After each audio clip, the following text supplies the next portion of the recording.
తెలంగాణ రాష్ట్ర ప్రయోజనాల కోసం అట్లాగే విభజన చట్టంలో పొందుపరిచిన హక్కుల కోసం ఈ రెండు అంశాలపైన దేశ ప్రధాని శ్రీ నరేంద్ర మోడీ గారిని అట్లాగే హోంశాఖ మార్చులు అమిత్ షా గారిని కలిసి రాతపూర్వకంగా రిప్రజెంటేషన్ ఇవ్వటమే కాకుండా ప్రత్యేకంగా కూడా వారికి రిక్వెస్ట్ చేస్తూ కొన్ని అంశాలు వారి దృష్టి తీసుకొచ్చాం. వాటిలో ప్రధానంగా తెలంగాణ రాష్ట్రానికి సంబంధించి అతిపెద్ద పబ్లిక్ సెక్టర్ అండర్టేకింగ్ గా ఉన్నటువంటి సింగరేణి కాలనీస్ సంబంధించి గోదావరి వ్యాలీ పరివాహ ప్రాంతంలో ఉన్నటువంటి కోల్ బ్లాక్స్ అన్నింటినీ కూడా ఆక్షన్ లేకుండా సింగరేణి పబ్లిక్ సెక్టర్ అండర్టేకింగ్ కి కేటాయించవలసిందిగా వారిని ప్రత్యేకంగా కోరాం.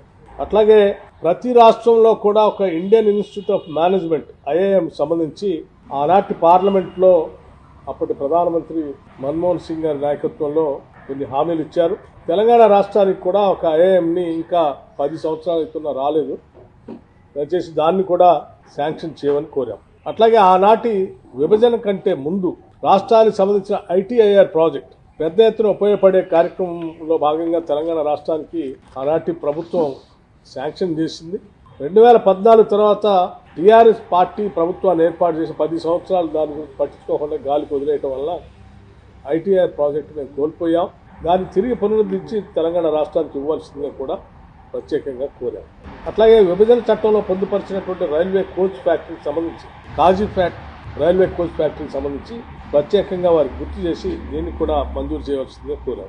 అతి ముఖ్యమైనటువంటి అంశం దేశంలోనే డిఫెన్స్ రంగంలో కానీ స్ట్రాటజిక్ గా కానీ అనువైన ప్రాంతంగా ఉన్నటువంటి తెలంగాణ రాష్ట్రంలో అనేక డిఫెన్స్ సంబంధించిన పబ్లిక్ సెక్టర్ సంబంధించిన పరిశ్రమలు ఉన్నాయి. వాటన్నిటినీ ఎకోసిస్టమ్ కూడా బాగుంది కాబట్టి మాకున్నటువంటి వాతావరణం కానీ హ్యూమన్ రిసోర్సెస్ కానీ అందుబాటులో ఉన్నాయి కాబట్టి సెమీ కండక్టర్ మిషన్ని తెలంగాణ ప్రాంతంలో చిప్ మ్యానుఫ్యాక్చరింగ్ కోసం ప్రత్యేకంగా పరిగణించి సహాయపడవలసిందిగా ఏర్పాటు చేయడానికి సహకరించవలసిందిగా వారిని కోరాం.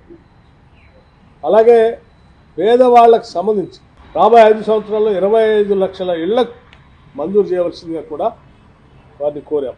అట్లాగే రాష్ట్రానికి సంబంధించి పెండింగ్ ఉన్నటువంటి గ్రాంట్స్ ఏదైతే ఉన్నాయో వాటిని కూడా రిలీజ్ చేయమని అడిగాం. దాదాపు 1,800 కోట్ల రూపాయలు 2019-20 నుంచి పెండింగ్ ఉన్నాయి, అవి కూడా కావాలని అడిగాం. అలాగే వాటితో పాటు ఇంకా కొన్ని ముఖ్యమైనటువంటి అంశాలు కూడా నవోదయ స్కూల్ సంబంధించి ప్రతి జిల్లాకి ఒక నవోదయ స్కూల్ కావాలని అడిగాం. అట్లాగే కస్తూర్బా పాఠశాలలు కావాలని అడిగాం. కుసుమ్ స్కీమ్ లో లేకపోతే ఇంకొక స్కీమ్ లో సోలార్ ఆల్టర్నేటివ్ ఎనర్జీకి సంబంధించి తెలంగాణ రాష్ట్రం కొత్తగా ఎనర్జీ పాలసీతో ముందుకు వస్తూ ఉంది. సాధ్యమైనంత మేరకు పెద్ద ఎత్తున కేంద్ర ప్రభుత్వం ఎనర్జీలో మమ్మల్ని గట్టిగా ప్రోత్సహించిన